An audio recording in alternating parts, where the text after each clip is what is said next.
Hey y'all, just wanted to hop on here real quick and talk about some more stuff that might not exactly be in the news or be on y'all's feeds, but I find really important information, so I wanted to at least make an attempt to make sure everybody I know knows about it.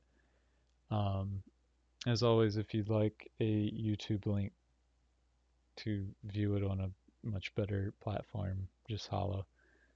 Uh, Anyway, wanted to go ahead and hop in with this article. It's actually about the ICJ ruling from last month, so it's a little bit of a older story, but the article was just put together. And the reason I really wanted to talk about this stuff is, you know, since this has been going on a long time and the news really isn't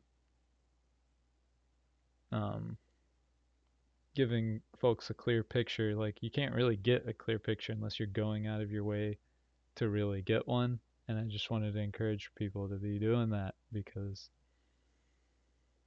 this is the status, we need to be aware of what our status quo requires and has always required and what it really means for regular working people who are way more like us than those who are making the executive decisions to create needless suffering for them with our tax dollars, especially when we have all these domestic issues and we have this climate issue, and instead they're doubling down on war and neocolonialism, and that's kind of the opposite of the kind of investment we need if we don't want immense fallout from the climate crisis. Um, just to put it in perspective, like some of the stuff I've been seeing is like families have been given bags of body parts and they don't even know if those are their children and having to go and bury them. And I saw recently there's examples of like Israelis breaking people's legs and pissing on them and stuff. It's just like, when we think about in the past with like Abu Ghraib and all that stuff, and how that was like a huge scandal and it was like news. And now you don't see anything like that. So I just wanted to encourage everybody to keep checking it out and keep being pissed off because like we should be.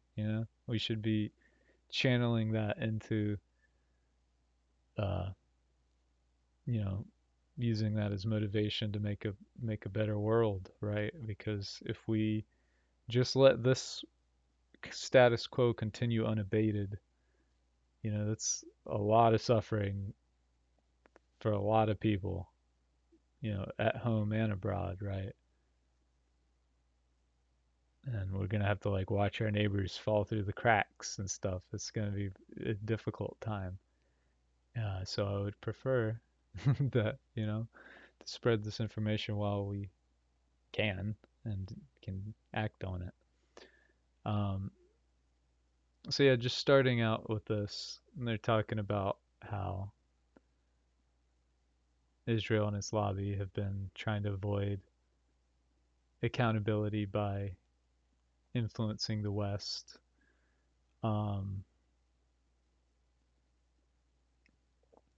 Foremost among these efforts have been their campaign to penalize calls to boycott, divest from, and sanction Israel for their violations of human rights. As a result, countless laws and policies are now in the books across the US and broader West, right?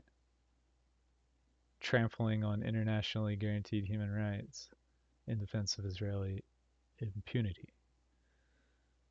Um, so yeah, with regard to what I was just talking about with the children's body parts in bags, uh, just sitting and thinking about that for a little bit, about how that is legally protected by our government and what that like really means, and not just our government but the whole Western status quo too. um but yeah, if y'all had not heard, the ICJ found that Israel's occupation of the West Bank, East Jerusalem, and Gaza is entirely unlawful, that Israel practices apartheid, racial segregation, and that all states are under a duty to help bring this to an end, including cutting off all economic, trade, and investment relations with Israel in the occupied territory.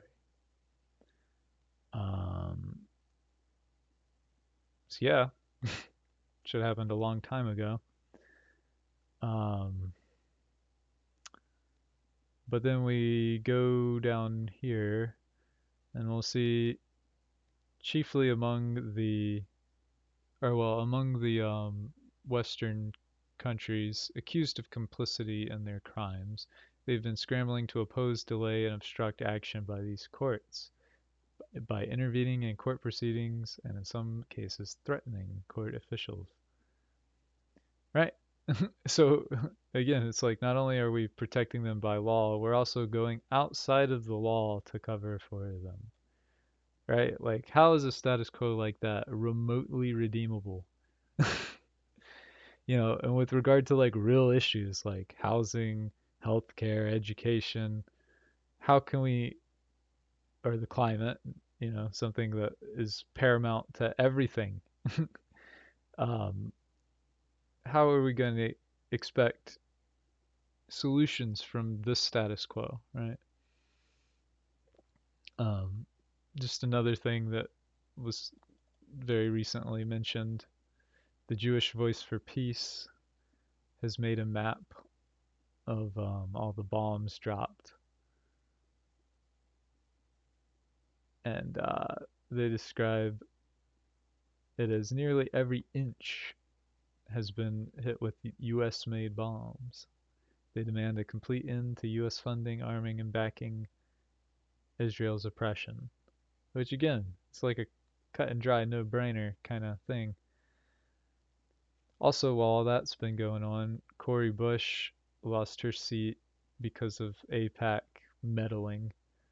Um, just in case you're not familiar, she's one of the few establishment politicians who is actually about it, or as about it as you can get in that kind of thing, um, position, role, whatever you want to say. Um, and yeah, so APAC buying politicians. They also are involved with the Cop City stuff. They use mass surveillance stuff that is modeled after in Palestine here in the States. You know, in the broader West, Israel, really Israel and the police have a really tight relationship, which is, another thing. There's just so many layers to this. It's fucking bonkers. This also is old news, but it's just another thing I want to drive home, that it's like, we see all this horrible stuff, but then it's like, okay, when we look at our history, it's like obvious that, of course, they're not bothered by horrible stuff or caring about international law when they've been doing this, right? Like, we can't expect the status quo to produce anything else. It's just going to keep doing this. And that's the thing. We are out of time for it to continue doing this with regard to the climate. Plus, it's reprehensible anyway. So we might as well go ahead and commit our time to addressing the status quo, or we're just screwed. So if the alternative is screwed, then why not fight like hell in the meantime? You know? Like, even if we are still screwed with regard to the climate, Like, we might as well hold the people at the reins accountable. Why not? Right? What do we got to lose? Um, and when we talk about this stuff, maybe it's like kind of abstract to people, but then you scale it back to, with the native treatment treatment of native people in our nation, which is especially terrible because of how they have been advocating with regard to the climate, right? Or with regard to, you know, so many different things that are born out of this status quo that are just disgusting, not necessary kind of things. And they've been talking about stuff like that. One of the really cool kind of examples are with the Onondaga people, and the broader, Six Nations. Reading about the stuff they've advocated for and kind of the way they would organize society, it's like, you know, it's a shame that they have no access to the executive decision making capability, because all the stuff that they're talking about is like a direct answer kind of to this stuff, which, that's kind of why they genocided them, is because they had to make room for replacing that kind of status quo with one that is, hell bent on conflict and extraction and all that, exploitation, etc. Um, thought I had another. Oh yeah, it was. I guess we can talk about that later. It was basically just talking about, more in that same vein where indigenous people have been talking about solutions for a long time. We'll get into that though. Yeah, instead of them having access to, responsible policy making kind of stuff, instead we've got a Congress that's one fourth climate deniers. And really, I wonder if you if they included, like, people that are only willing to do too little too late kind of solutions and not what is actually necessary, how much of our Congress that would be. Honestly, it'd be very fascinating, I think. um, but yeah, all that to say, I'm not just bitching just to bitch. I'm saying that we should equip ourselves with this context because that can lead us to finding solutions like the general strike. The UAW, I've been wanting to talk about this for a while.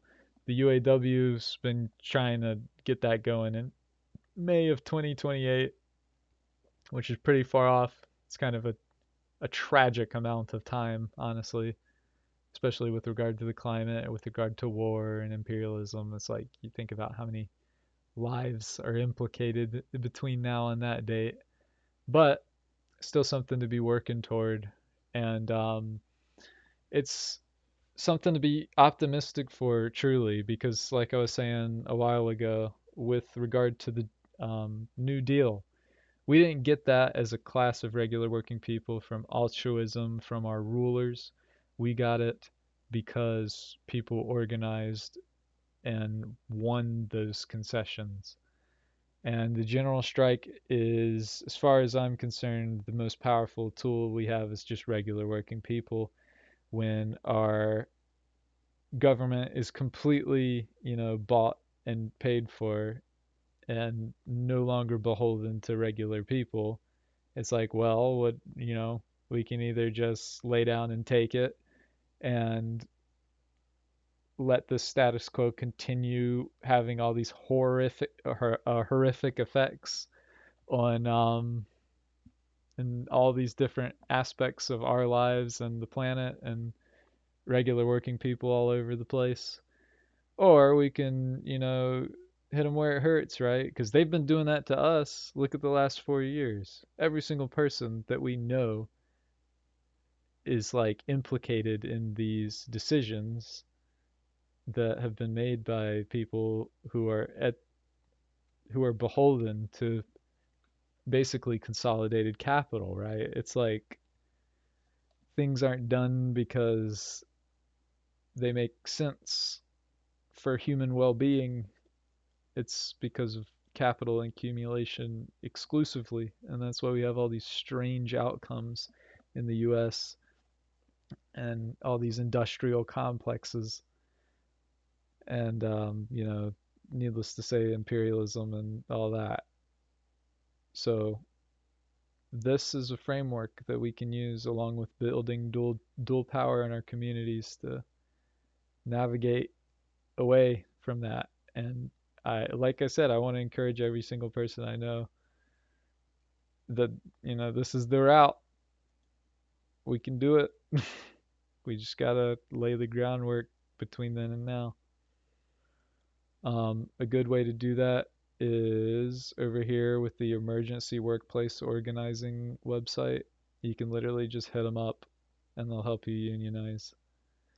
Um, and there's a lot of other cool options, but I mean, this is it's kind of cut and dry right there. Um, Another kind of thing, just wanted to point out with regard to all that stuff, but it's not explicitly related to anything. They were talking about abolishing ICE. Kamala's now talking about being tougher than Trump on immigration in less than 4 years. Shows how liberalism capitulates to fascism. We've seen it in history before. Yeah, it's literally an open note test. Um, they're talking about kids in cages. It's still going on. We still have a crisis. The root causes for immigration are still pretty much completely unaddressed and honestly exacerbated, right? So it's like, again, they're having to leave because they're already suffering. Screwed, right? There's no good reason for it. Um, Here's this post again. They're just, but again, just talking about giving the land back, giving executive decision making control back to native people, which would be, again, that's like a policy that we can advocate for with this general strike is getting executive decision making capability back in the hands of like responsible, to create responsible outcomes and that are in tune with like having a biosphere or not having people suffering and dying needlessly, kind of a good kind of ways of organizing society unless you're a white supremacist. It's like an yeah. Just another example of why that's important with regard to indigenous leadership. A lot of the biodiversity of the planet is protected by indigenous people. Here they are, you know, performing this service to the planet, and they don't really get paid for it. And that could change, right? We need to be recognizing how important these things are and like, you know, revering them appropriately. There's another video I'll share later on that the gentleman talks about that kind of stuff. It's pretty cool. Um, but yeah, I mean, folks in the Amazon are uh, getting like persecuted and stuff because of capital accumulation. When again, that's like the opposite of what we need going on. Um, oh yeah, another really cool thing with regard to organizing for policy that makes sense. The well-being economy is a neat idea. It still doesn't address like the climate and all the and not like everything, but it's a good kind of thing to look toward as we're moving forward. And we can see these examples of these other nations implementing it. So it's like if they can do it, why can't we exactly? you know, it's like a failure of imagination to just throw up our hands and just accept that we just can't do any better than than a status quo that has death and murder and people going without woven into it. There's no good reason for that, right? Um, and in fact, you can look at the specific barriers. ChatGPT is just cool for kind of exploring stuff like that. So if it's nice. It's like little short form answers. It can give you a good, kind of place to start analysis, and then you can look into stuff further. It's really neat. Um,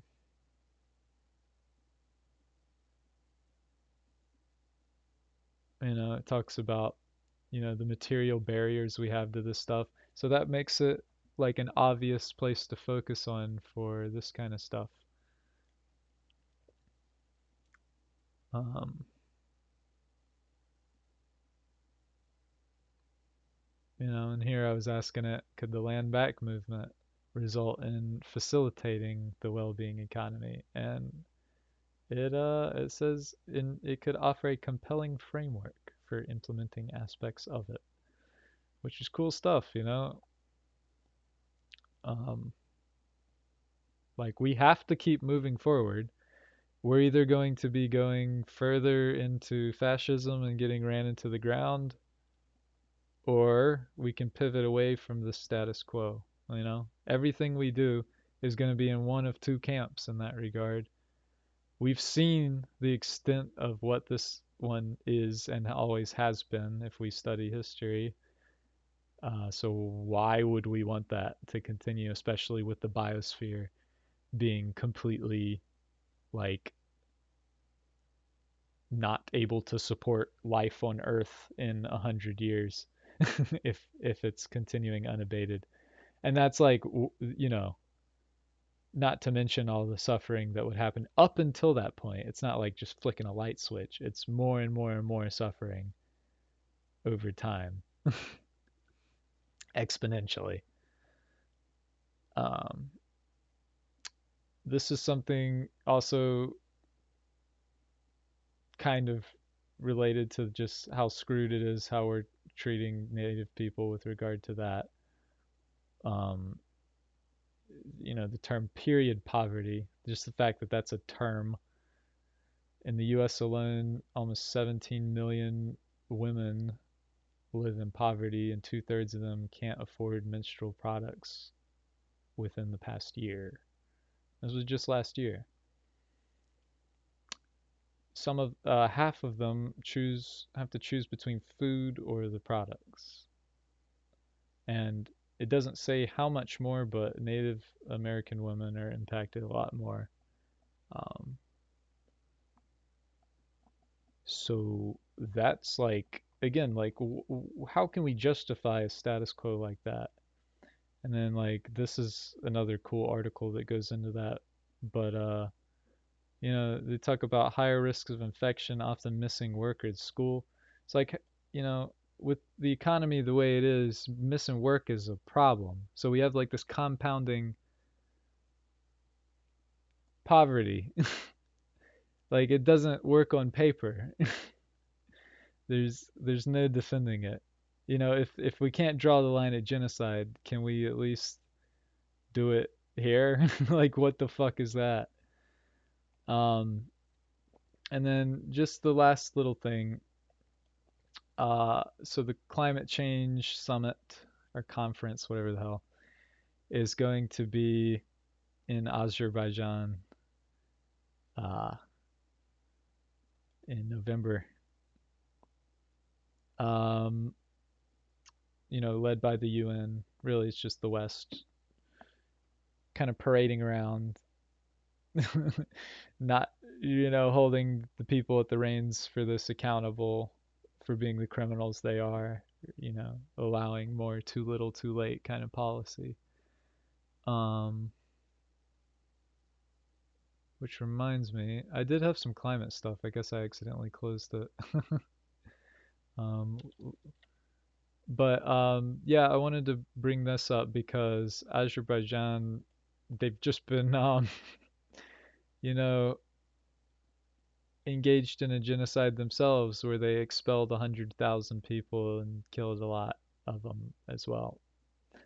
So it just shows you how deeply unserious the West is about like anything that's actually responsible or geared toward human well-being, as a broad status quo.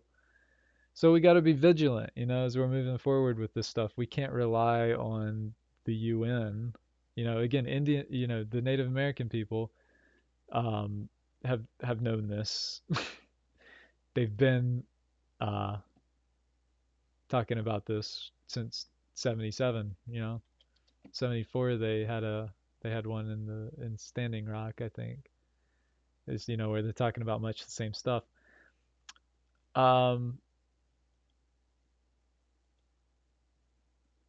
so yeah, like the quicker we all recognize that and kind of address our material conditions and move forward with all that in mind, the better, right? The more resilient our communities, the less we're gonna have to watch our neighbors fall through the cracks or have to watch people dying needlessly in imperialist conflict and all that.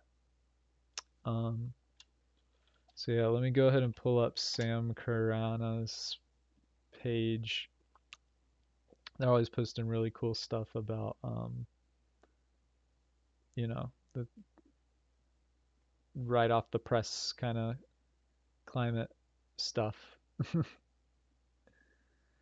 um, so this is the northern hemisphere sea surface temperature. You see in 2023, it got a little bit high. It's an exponential curve now. We are in a different climate. Um, and we should be holding people accountable. Like again, this killed my neighbors in Acapulco and created a lot of suffering there. Um, I would like to see people answer for it because, it's not just my neighbors. It's, people have been dying from the climate crisis for years now, right? They've like had heat waves in Europe. The wet bulb stuff is really going to be bad when that starts kicking off. It's just not good. Um, and then over here we've got the surface air temperature in the Arctic, and he's calling out the IPCC about how they keep downplaying the danger and also the developments causing the rise, which the war definitely is not helping. War doesn't help with emissions. The lack of investment doesn't help. And then, of course, what's going on with the Arctic and why it's significant is the ice usually is absorbing the heat. There's a lot less ice, and now there's like little methane feedback loops where the heat's going, it's releasing more methane, and it's doing that. It's not good, It's the feedback loops and stuff. I think he writes about somewhere.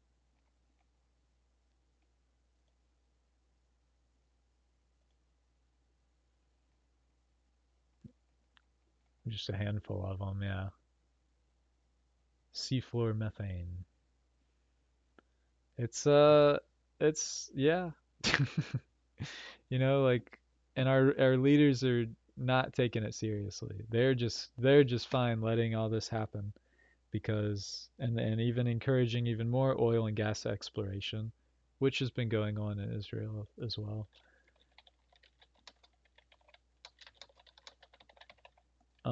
Maybe we can find some stuff about that. Um,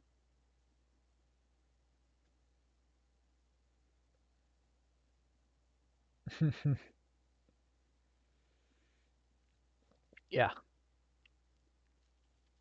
So, yeah, we can get a lot of birds with one stone doing general strikes and building community power.